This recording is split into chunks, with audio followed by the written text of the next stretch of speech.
সুপ্রিয় দর্শক, সবাইকে স্বাগত জানাচ্ছি আজকের আলোচনায়। আপনাদের সাথে আছি আমি সিরাজুল ইসলাম। দর্শক, আজকে ইসলামী প্রজাতন্ত্র ইরানের পক্ষ থেকে একটা ঘোষণা আছে, খুবই গুরুত্বপূর্ণ ঘোষণা। ইরান তার সামরিক ডক্ট্রিন পাল্টে ফেলেছে। এই ঘোষণা দিয়েছেন ইরানের সশস্ত্র বাহিনীর chief of staff major general Abdur Rahim Musavi. এর মানেটা কি? এই যে ইরানের সামরিক ডক্ট্রিন পাল্টে ফেললো, তার মানে সামরিক নীতি এই যে বদলে ফেলা, পাল্টে ফেলা, এর ফলে কি হবে, কি পরিবর্তন আসলো ইরানের সামরিক বাহিনীতে, সামরিক নীতিতে, এটা ইনশাল্লাহ বিস্তারিত ব্যাখ্যা করব। আর এর সাথে আর একটা আলোচনা আমি করতে চাই, এই কারণে খুব রিলেটেড, যে এই যে আমেরিকা এবং ইরানের ভিতরে যে প্রচন্ড রকমের উত্তেজনা, একেবারে চোখে চোখ রেখে, মানে ফেস টু ফেস যুদ্ধের জন্য দুই পক্ষ প্রস্তুত, যুদ্ধের জন্য অবশ্যই প্রস্তুত। যদি আমেরিকা প্রস্তুত থাকে 100%, তো ইরান 200%। তার মানে ইরানের রেডিনেস একদম কমপ্লিটলি ডিক্লেয়ার ছিল। ইরানের পররাষ্ট্রমন্ত্রী বলেছেন, ইরানের সর্বোচ্চ নেতা বলেছেন, ইরানের প্রেসিডেন্ট বলেছেন, স্পিকার বলেছেন, সর্বোচ্চ জাতীয় নিরাপত্তা পরিষদের সচিব আলী লারিজানি তিনি বলেছেন, সংসদ সদস্যরা বলেছেন, বিভিন্ন পর্যায়ের সামরিক কমান্ডার তারা বলেছেন। তো এই যে চোখে চোখ রেখে কথা বলা, এ সাহস পেল কোথায় ইরান? এটা একটা প্রশ্ন। আর একটা প্রশ্ন হচ্ছে যে এইরকম কি কি ঘটনা আছে, শুধু কি এইরকম যুদ্ধের বিষয়টা বা বর্তমান যে উত্তেজনাকর পরিস্থিতি এইরকম ঘটনা, নাকি আরো অনেক কিছু আছে? এই সমস্ত বিষয় নিয়ে আজকের আলোচনা। আপনারা নিশ্চয়ই খুবই উপভোগ করবেন, এনজয় করবেন এই আলোচনা, আমার বিশ্বাস। সাথেই থাকুন। আর সবার আগেই একটু বলে রাখি, আলোচনা ভালো লাগলে লাইক, কমেন্ট করবেন আর শেয়ার করবেন। পাশাপাশি চ্যানেলটা সাবস্ক্রাইব করবেন। আপনাদের সাবস্ক্রিপশনের কারণে এই চ্যানেলটা আরো বহু মানুষের কাছে পৌঁছে যাবে। তো আমরা চলে যাচ্ছি মূল আলোচনায়। ইরানের সশস্ত্র বাহিনীর chief of staff major general Abdur Rahim Musavi তিনি বলেছেন, প্রথমে আজকে যে হুমকি দিয়েছেন বা হুঁশিয়ারি উচ্চারণ করেছেন বা আমেরিকানদের সতর্ক করেছেন, সেটা হচ্ছে যে যদি যুদ্ধ শুরু করে আমেরিকা, তাহলে কোনো আমেরিকান সেফ থাকবে না। আমি এই খবরটা প্রেস টিভিতে দেখলাম, দেখার পরে অনেক খোঁজাখুঁজি করলাম যে কোনো আমেরিকান সেফ থাকবে না, মার্কিন নাগরিকরা সেফ থাকবে না। এটা বলতে কি, এটা কি শুধু মধ্যপ্রাচ্যে যে সমস্ত মার্কিন সামরিক বাহিনীর লোকজন আছে তারা, নাকি কারা, কি বিষয়টা?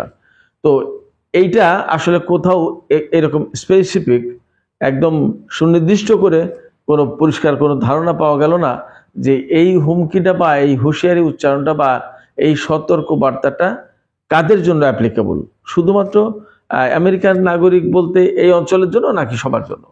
তো যেহেতু এরকম পেলাম না, তার মানে পরিষ্কার বোঝা যায় যে আমেরিকার সমস্ত নাগরিকদের জন্য এই কথা বলেছে ইরান, যে ইরানের উপর যদি যুদ্ধ চাপে দেওয়া হয় তাহলে আমেরিকার নাগরিকরাও সেফ থাকবে না। এই কথা বলার মানে হচ্ছে, আমার কাছে যেটা মনে হয়েছে, আপনাদের কাছে ভিন্ন ব্যাখ্যা থাকতে পারে বা মনে হতে পারে, কিন্তু আমি যা বলছি আপনাদের কাছে তাই মনে হয় কিনা দেখুন। সেটা হচ্ছে, ইরান যেহেতু খুব সম্প্রতি ইন্টারকন্টিনেন্টাল ব্যালিস্টিক মিসাইল বা আন্তঃমহাদেশীয় ব্যালিস্টিক ক্ষেপণাস্ত্র তৈরি করেছে এবং সেটা টেস্ট করেছে। আমি প্রথমেই বলেছিলাম, এই কথা কেউ কেউ অস্বীকার করেছিল বা অবিশ্বাস করেছিল, কিন্তু এটা সত্যি যে ইরান থেকে রাশিয়ার সাইবেরিয়ান উপসাগরে এই ক্ষেপণাস্ত্র টেস্ট করা হয়েছে। 10,000 কিলোমিটার পাল্লা তো পার হতে হবে, এত বড় লম্বা জায়গা পাবে কোথায়? তো রাশিয়া এই সুযোগ সুবিধাটা দিয়েছে অনেক পরীক্ষা নিরীক্ষার পরে, যাতে এই ক্ষেপণাস্ত্র পরীক্ষা করতে গেলে দেখা গেল যে রাশিয়ার ভূখণ্ডের উপর কোনো কারণে ব্যর্থ হয়ে পড়ে গেল, তাহলে তো বিপদ। এই জন্য অনেক কারিগরি টেকনিক্যাল দিক সমস্ত সবকিছু বিচার বিশ্লেষণ করে তারপর ইরানকে এই ক্ষেপণাস্ত্র পরীক্ষা করতে দিয়েছিল। ব্যাপারটা কিন্তু একদম সহজ সাধারণ কোনো ব্যাপার না, কারণ এইরকম ক্ষেপণাস্ত্র তো রাশিয়া অনেক আগেই বানিয়েছে। সেক্ষেত্রে তারা এই টেকনোলজিতে খুব পারদর্শী। তারা এটা ফাইনালি যখন সার্টিফাই করেছে যে হ্যাঁ, ইরান তোমার এই ক্ষেপণাস্ত্র চলবে, এখন টেস্ট করতে পারো, তারপরে ইরান রাশিয়ার উপর দিয়ে এই ক্ষেপণাস্ত্র টেস্ট করেছে এবং সেটা সাইবেরিয়ান উপসাগর। আপনারা সবাই জানেন যে সাইবেরিয়া হচ্ছে রাশিয়ার একটা পার্ট, রাশিয়ার পাশে একটা সাগর আছে, উপসাগর আছে, তো ওই সাগরের সাইবেরিয়ান উপসাগরে গিয়ে পড়েছে। তো যেহেতু এখন ইরানের হাতে এরকম দূরপাল্লার আন্তঃমহাদেশীয় ইন্টারকন্টিনেন্টাল ব্যালিস্টিক মিসাইল আছে, সেক্ষেত্রে আমেরিকার নাগরিকরা বা আমেরিকার ভূখণ্ড কিন্তু এখন ইরান থেকে আর সেফ না। আমেরিকায় বসে মার্কিন সেনারা ইরানের উপর হামলা চালাতে চায়, তাহলে ইরানে বসে ইরানি সেনারা আমেরিকার উপর হামলা চালাতে পারবে।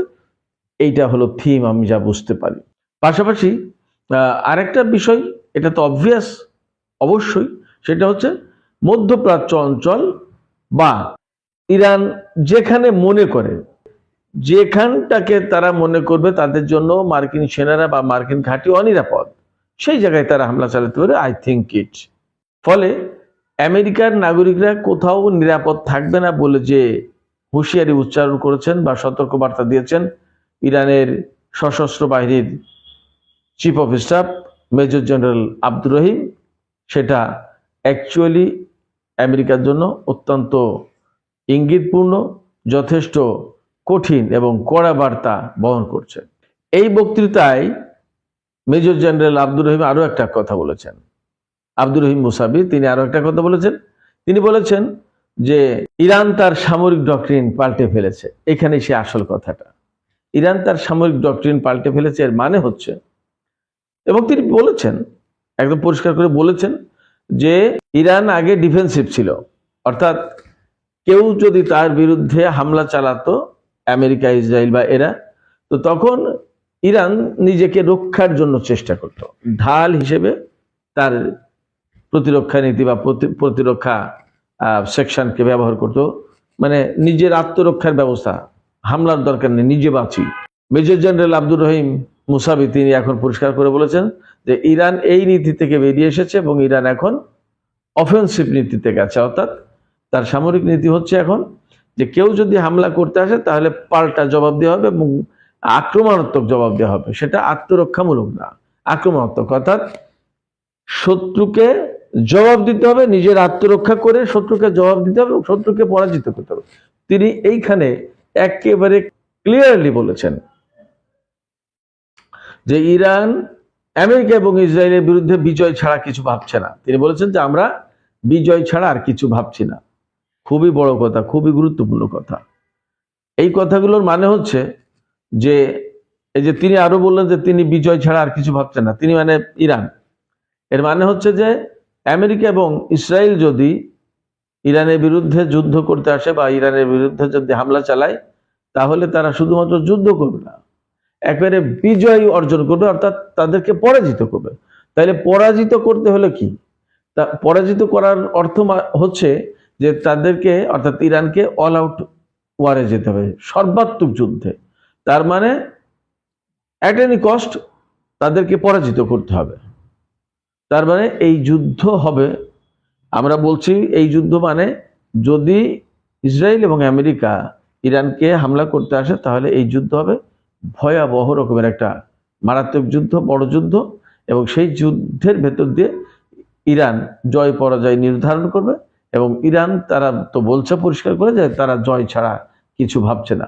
ফলে ইরানের সামরিক নীতিতে যে পরিবর্তন এসছে, ইরানের ডক্ট্রিন যেটা পাল্টে গেছে, এটা খুবই তাৎপর্যপূর্ণ ইসরায়েল, আমেরিকা এবং সারা বিশ্বের জন্য।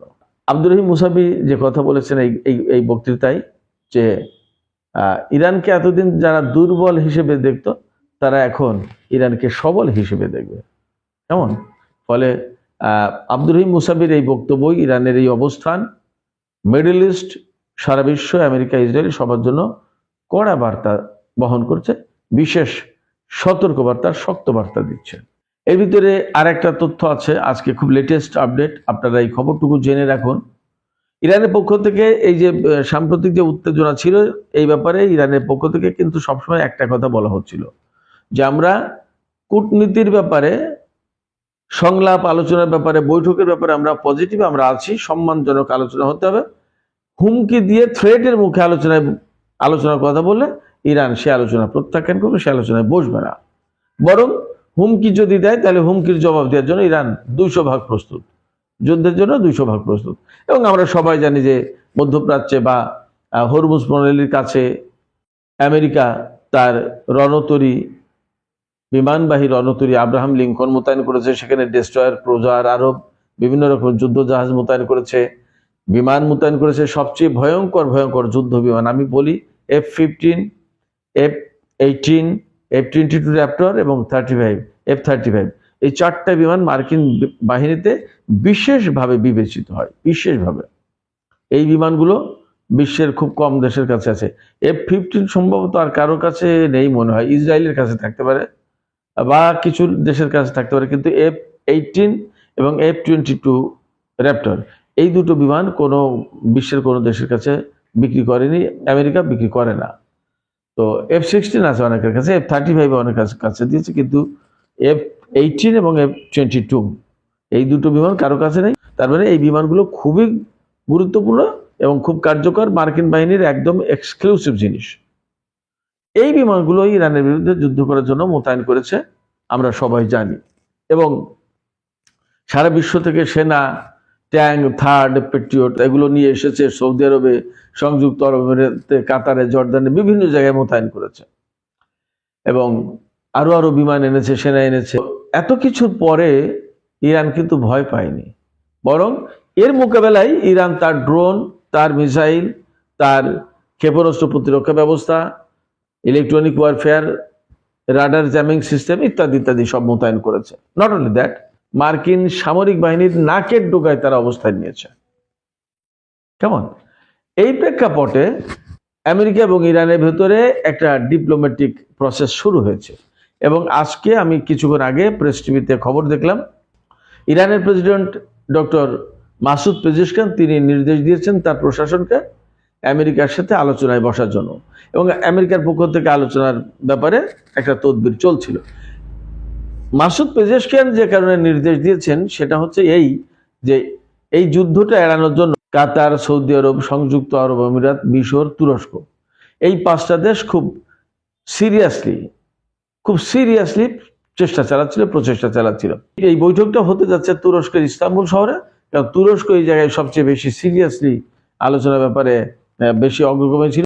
ইরান এখানে আলোচনায় বসলেও এর মানে এই না যে পরমাণু কর্মসূচি বাদ দেবে বা আমেরিকা যা চাপিয়ে দেবে তাই গ্রহণ করবে, এমনটা না। আবার ক্ষেপণাস্ত্র ব্যবস্থা বা ক্ষেপণাস্ত্র কর্মসূচি বাতিল করে দেবে, এগুলো ভাবার কোনো কারণ নেই, এগুলো করবে না।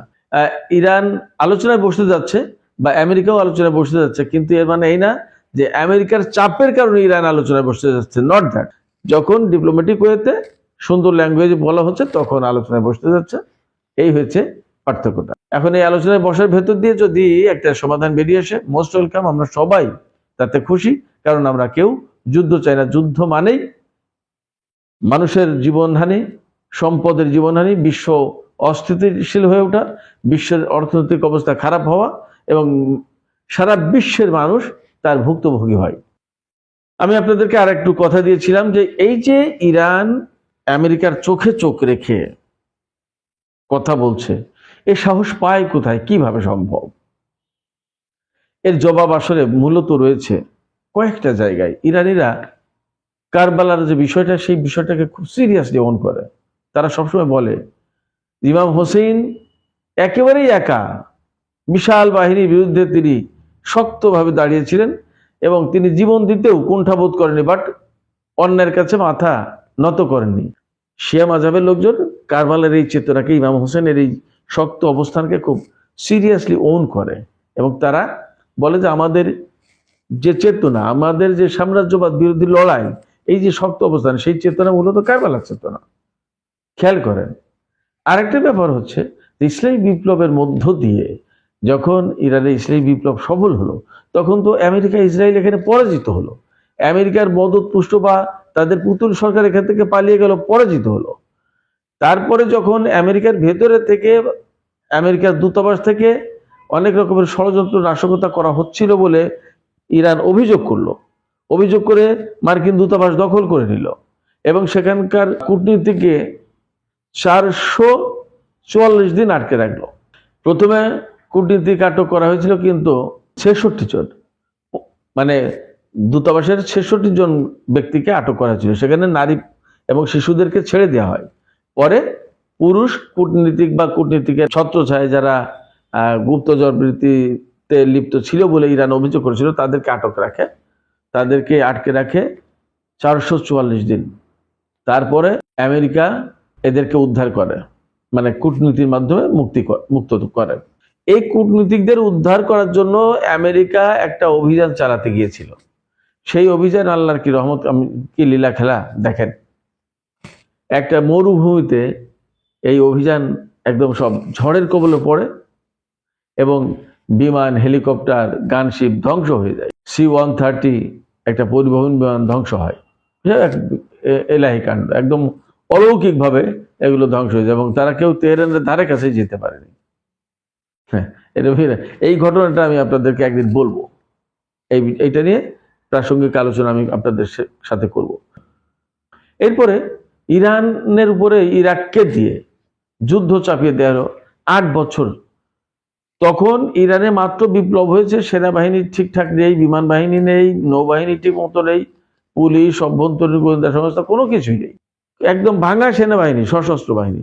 এই অবস্থায় ইরানের উপরে ইরাক হামলা করে বসলো, আগ্রাসন চালিয়ে বসলো এবং 8 বছর যুদ্ধ হলো। এই 8 বছর যুদ্ধের সময় ইরাক বেসিক্যালি সারা বিশ্বের সমর্থন পেয়েছে, অস্ত্র সমর্থন, গোয়েন্দা তথ্য সমর্থন। আমেরিকার যে স্যাটেলাইট থেকে যে তথ্য দিত ইরানি সেনারা কোথায় কোথায় অবস্থান করছে, সেই তথ্য নিয়ে আমেরিকা ইরাককে দিয়ে দিত, সাদ্দাম বাহিনীকে দিয়ে দিত, সাদ্দামকে দিয়ে দিত। ওই তথ্য নিয়ে ইরাকি বাহিনী ইরানিদের উপর হামলা করত। প্রায় 8-10 লাখ মানুষ মারা গেছে, কিন্তু তারা পিছু হটেনি। এক পর্যায়ে যুদ্ধ করতে করতে ইরানের সেনারা, ইরানের যোদ্ধারা ইরাকের ভেতরে ঢুকে গেল। তারপরে জাতিসংঘের আওতায় একটা চুক্তি হলো, যুদ্ধবিরতি চুক্তি, ইরাক ইরান যুদ্ধবিরতি চুক্তি হলো। আপনারা কেউ দেখেছেন যে আমেরিকার সেনাদেরকে কোন দেশের সামরিক বাহিনী আটক করেছে?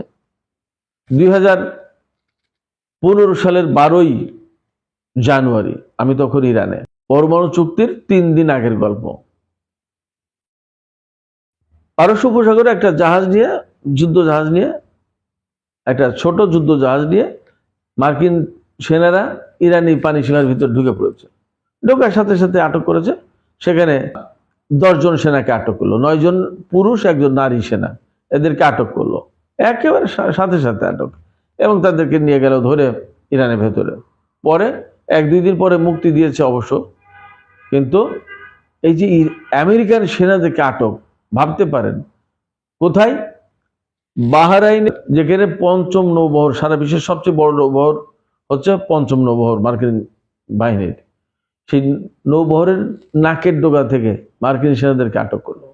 আমি বলছি এই যে ইরান কিভাবে আমেরিকার সাথে চোখে চোখ রেখে কথা বলে। 2019 সালে জিব্রাল্টার প্রণালীতে ইরানের একটি সুপার ট্যাঙ্কার, তেলবাহী ট্যাঙ্কার আটক করলো। এই ট্যাঙ্কারটা সিরিয়ায় যাচ্ছিল তেল নিয়ে। সেই ট্যাঙ্কার আটক করলো ব্রিটিশ বাহিনী। এর কিছুদিন পরে পারস্য উপসাগরে ইরান ব্রিটেনের 2টা তেলবাহী জাহাজ আটক করলো। এরপরে দেখেন ভেনিজুয়েলার উপরে তেলের নিষেধাজ্ঞা আরোপ করেছিল, একেবারে প্রচন্ড রকম। সেই নিষেধাজ্ঞা অমান্য করে ইরান 6 জাহাজ তেল পাঠিয়েছিল। 6 জাহাজ ভেনিজুয়েলায় যেতে হয়, কিন্তু আমেরিকার একদম নাকের ডোগা দিয়ে। দ্বিতীয় বিশ্বযুদ্ধের পরে মার্কিন সেনাদের বিরুদ্ধে কেউ হামলা চালিয়েছে এমনটা নজির নেই। ঠিকই ইরান কিন্তু করেছে। ইরাকের আইন আল আসাদ ঘাঁটিতে, এরবিলে, কাতারের ঘাঁটিতে, এরপরে ইরানের আকাশ সীমায় যখন ড্রোন পাঠিয়েছে সেটা কোনো সময় আস্ত ধরে নিয়েছে হ্যাক করে, অথবা শুটডাউন করেছে। ইসরায়েলের সাথে 3বার যুদ্ধ করেছে। এবং ইসরায়েল এবং আমেরিকার সাথে 2025 সালের জুন মাসে, গত জুন মাসে যে যুদ্ধটা করলো, সেই যুদ্ধের পরে ইরান বুঝে গেছে যে এদের সাথে যুদ্ধ করা খুব একটা কঠিন কোনো কাজ না। এই যুদ্ধের পরে যে সাহসটা পেয়েছে, সেই জায়গা থেকে এই নতুন করে সামরিক ডক্ট্রিন পাল্টে ফেললো। আসল ঘটনা হচ্ছে এখানে। তো সুপ্রিয় দর্শক, আজকের আলোচনা আর বাড়াবো না। আপনারা সবাই ভালো থাকুন। আবারও বলছি, ভিডিও যদি ভালো লাগে লাইক, কমেন্ট করবেন, শেয়ার করবেন আর সাবস্ক্রাইব করবেন। এ বিষয়ে যদি আপনাদের কোনো প্রশ্ন থাকে, প্রশ্ন করবেন, আমি ইনশাআল্লাহ জবাব দেওয়ার চেষ্টা করব নতুন কোনো ভিডিওতে। আপনাদের কাছে একটা প্রশ্ন রেখে আমি শেষ করি আলোচনা।